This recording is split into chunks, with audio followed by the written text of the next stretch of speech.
little golden book series, a brand new one that was released just today called Turning Red. Turning Red.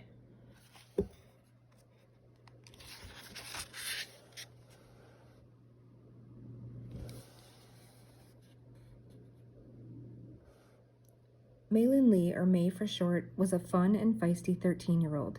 She loved animals, making dumplings, and playing the flute. She adored her friends Miriam, Priya, and Abby, and her number one favorite band in the entire universe was Four Town.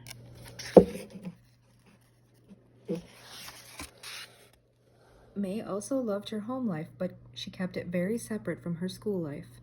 She and her parents, Ming and Jin, took care of the Lee family temple where they honored their most revered ancestor, Sun Yi, guardian of the red panda. One night, May had a weird dream about enormous red pandas, and they didn't seem friendly. When she woke the next morning, she discovered something huge and very furry. She had turned into a giant red panda, for real. May panicked. She hid in her bathroom. How could she show her furry face to anyone? Ming tried to check on May, but the smoke alarm went off in the kitchen. "My porridge," Ming said as she hurried off. May dashed to her room, then took a deep breath to calm herself. Poof, her panda ears disappeared. She took another calming breath. Poof, her tail disappeared. Before long, she was back to her human self again, except now she had red hair. May went to school and hoped no one would notice anything different, but a boy named Tyler started teasing her in front of everyone. May got upset and poof, her panda tail came out. May went to class and calmed herself down. She pretended everything was normal, and then her mom showed up at school. Everyone gaped at May's mother. "May May," Ming cried, "it's Mommy." May was embarrassed. Poof! She exploded into Panda May and barreled out of the classroom. When May got home, Ming revealed that their ancestor Sun Yi, along with all her female descendants, had the ability to turn into red pandas. Thankfully, there was a cure. During the next red moon, they could perform a ritual to seal May's panda spirit in a talisman, like her mother's. Until then, May would have to keep her panda hidden. The next morning, Miriam, Priya, and Abby arrived to check on May and to tell her about an upcoming Four Town concert. When they came face to face with Panda May, they screamed. May burst into tears, but her friends cheered her up. After a group hug, poof, May turned human again. She was able to control her panda, and that meant she could go to the Four Town concert. May showed her parents how she could remain calm even under extreme circumstances.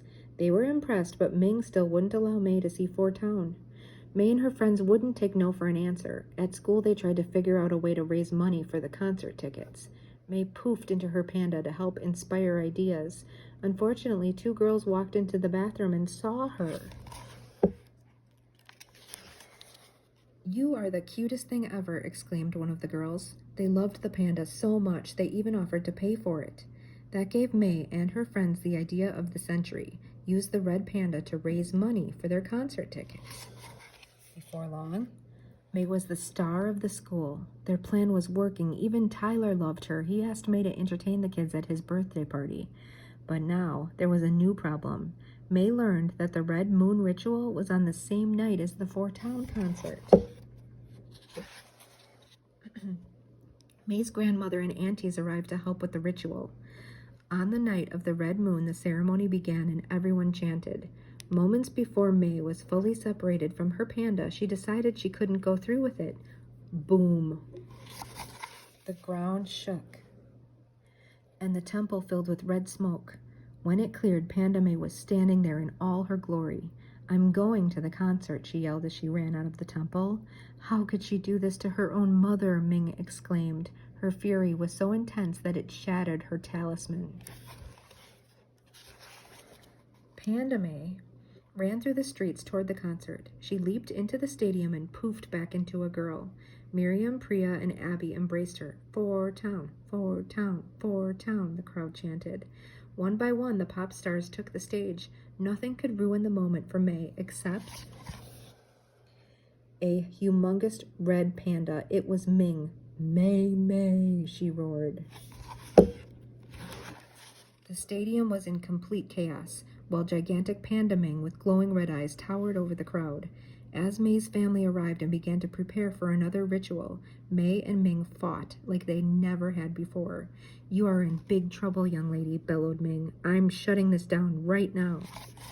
Mom, no, May shouted. This isn't you, Ming shouted back. This is me, May exclaimed.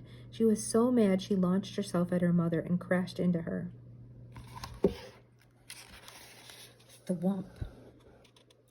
Panda Ming fell to the ground. She was out cold. May's grandmother and aunties each broke their talismans. They pulled Ming into a circle and began performing the ritual. May and Ming ascended into the astral realm. Ming walked through a mirror, separating herself from her panda. She beckoned May to come with her, but May shook her head. I'm changing, Mom, and it's not perfect, but I like it. I'm finally figuring out who I am. Ming relented. She placed her hand against May's. Don't hold back, she told her daughter. The farther you go, the prouder I'll be. After that concert, May's life changed forever, for the better. For once, there was harmony in her life. She could hang out with her friends and spend time with her mom, and she didn't have to hide her true self from anyone. May was free to be whoever she wanted to be.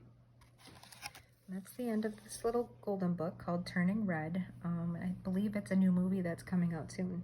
So enjoy, and good night.